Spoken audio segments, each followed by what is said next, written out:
Bom, boa tarde. Eu vou tentar ser breve. 4 notas muito rápidas, 2 mais de um, daquilo que entronco aqui na questão da Constituição e no facto de hoje comemorarmos, de facto, o aniversário da Constituição, e 2, uma sobre os mega-agrupamentos e o ensino dual, já muito batidos, mas que gostaria aqui de retomar. A primeira sobre a Constituição, para dizer o seguinte: é evidente, concordo um pouco com o Sr. Deputado Luís Fazenda, que de facto a Constituição, no essencial, nas questões fundamentais, ela não está alterada. Mas na nossa área, na área do ensino e da educação, eu julgo que ela está bastante descaracterizada, ou tem sido feito um esforço para a descaracterizar.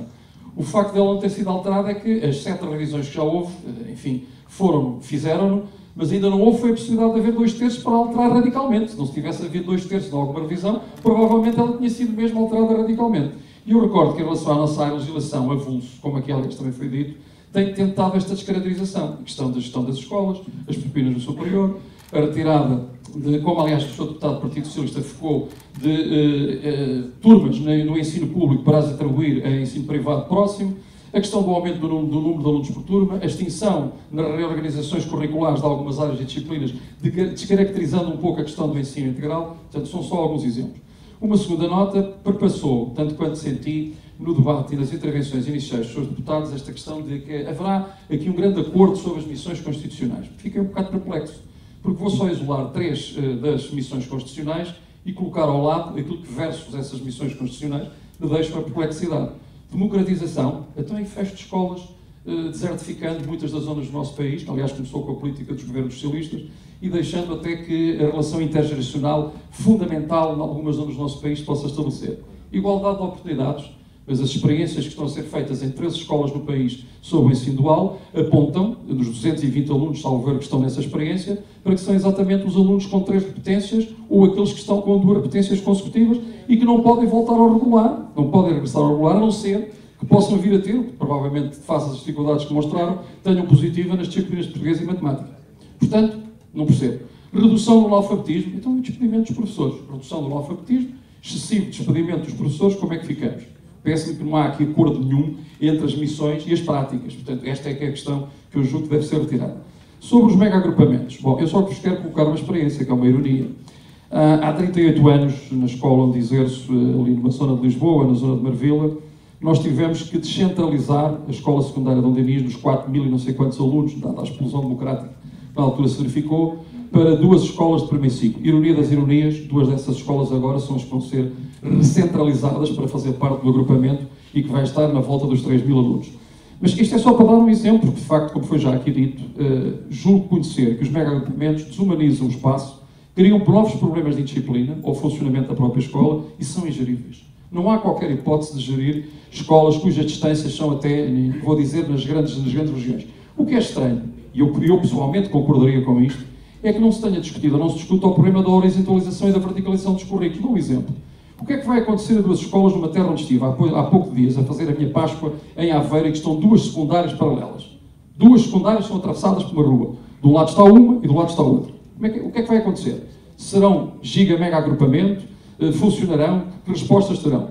Claro que, como dizia a Sra. Deputada do PSD, alguns alunos nestes mega-agrupamentos vão ter sucesso. Vão. Aqueles cujas famílias têm condições, onde o agregado familiar está estruturado, onde as condições económicas lhe permitem e onde têm condições para pagar as explicações que fazem para poder ter esse sucesso. Esses vão ter sucesso, de certeza absoluta. Os outros provavelmente vão ter condições difíceis de aprendizagem, até porque muitas dessas escolas, em relação ao próprio espaço da tal humanização, as escolas nem sequer têm condições, têm sido vocacionadas para 24, 26 alunos, mesas e carteiras na sala de aula, e nem sequer têm, nem ultimamente isso tem acontecido. Eu atrevi-me a ser um bocado irónico, a dizer 2 coisas. O projeto educativo pode ser importante, mas o grande projeto educativo é a nossa Constituição, é a nossa Lei de Bases. E esse é que devia ser o grande projeto educativo. Mas a ironia era no sentido de dizer que talvez tivéssemos seguir o caminho dos mega-agrupamentos serem das escolas da Finlândia, num projeto que o Partido Socialista iniciou, ou das escolas da Alemanha, não têm mais de 600 alunos, tanto quanto é do meu conhecimento. Esses é que eram os ótimos mega-agrupamentos que nós podíamos ter. A 4ª nota sobre o ensino dual, para vos dizer o seguinte: tive a oportunidade de assistir, no dia 22 de março, no Centro de Congressos de Lisboa, a um seminário sobre a indústria, o sistema de educação e formação, promovido pela ANCEC e pelo Sem Fim, que é o GPS para as qualificações neste país. E, portanto, como assisti a esse seminário, até assistia coisas curiosas. Alguns senhores empresários, a certa altura, e responsáveis de empresas, dizem: bem, se nós formos colocar, ou se me disserem como empresário, que vem lá um jovem para fazer o seu estágio na empresa, a resposta vai ser muito clara aqui perante este auditório, que aliás eram milhares de pessoas que estavam, provavelmente talvez mais de 1000 pessoas, 2000 pessoas. Eu diria que os meus funcionários, os meus chefes de divisão, dizem, nem quero cá vê-los, que eles vão atrapalhar. Como é óbvio, não é? A empresa tem que trabalhar e tem que produzir. A curiosidade que trago aqui é que no dia 21 e 22, este seminário foi a 22, como disse, promovido pela ANCAC e pelo Sem Fim. No dia 21 também estabelece aqui um paralelismo. A senhora ministra, ex-ministra de má memória, Lourdes Rodrigues, organizava no ISCTE um debate num fórum sobre as políticas públicas, 2013. Isto parece uma coincidência um bocado estranha, se nós vemos os elencos que estiveram, quer neste fórum das políticas públicas, quer os que estiveram neste seminário no Centro de Congressos, parece-me um bocado estranho. E aqui não posso deixar também de ser irónico, uma grande proximidade entre as posições do Partido Socialista e do PSD. É o que aqui está, é a realidade da discussão do Estado que aqui está.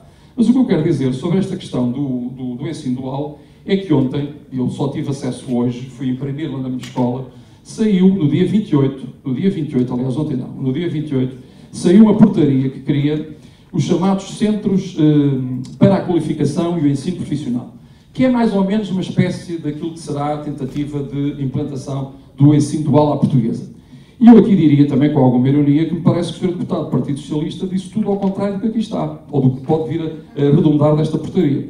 Ou seja, onde é que estão as nossas empresas quando nós sabemos o número de insolvências e de falências que têm acontecido nas nossas empresas para se ver estes estagiários? Como é que vai ser gerido, deixe-me só acabar, depois agradeço, tem a sua visão. Onde é que vão ser criadas as condições de horários de funcionamento das escolas para permitir que objetivamente estes jovens possam fazer aquilo que é dito, têm que fazer 3 ofícios. Mas depois há aqui uma curiosidade, o artigo 4 diz no seu ponto 1, a linha A, agrupamentos, quem é pode criar estes SCEPs, agrupamentos de escolas ou escolas não agrupadas, no ensino básico e secundário. Já vemos aqui o prematuro da entrada dos jovens no ensino básico nestas opções.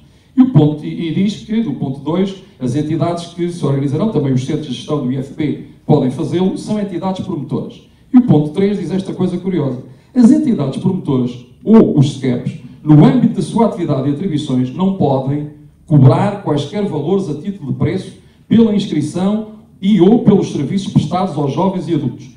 E vírgula, sem prejuízo, enfim, eu estou a ler isto pela primeira vez ou pela segunda, tenho que ler mais atentamente, mas não deixo de ficar aqui perplexo também, sem prejuízos da cobrança de taxas eventualmente devidas nos termos legais e regulamentares. Que taxas são estas? Fico já preocupado. Bom, e portanto, para terminar dizendo que efetivamente me parece que há aqui algo de estranho quando, e dou um exemplo da cidade de Lisboa no trabalho, estaríamos de acordo, aliás, eu estava quase com a ironia do Sr. Deputado Luís Fazenda, ia tão bem que depois, quando disse que discordava, estragou um bocado esta questão.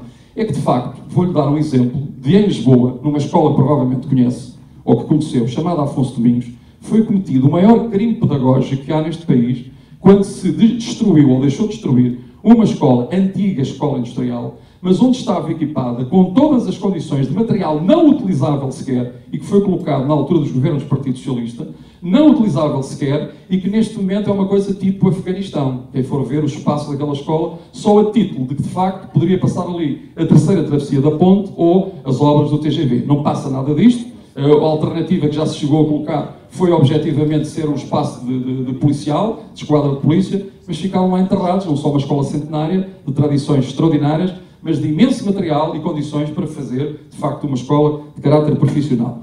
Portanto, estas são as questões. A última, só com a ironia, eu não sei, Sr. Deputado do Partido Social Democrata, o que é que aconteceria se nós tivéssemos não tido cá a Troika. O que eu sei, como já foi aqui dito, é se nós não tivéssemos tido o BPN, o BPI, eu não sei o que é que seria, mas sei que era diferente, de certeza absoluta.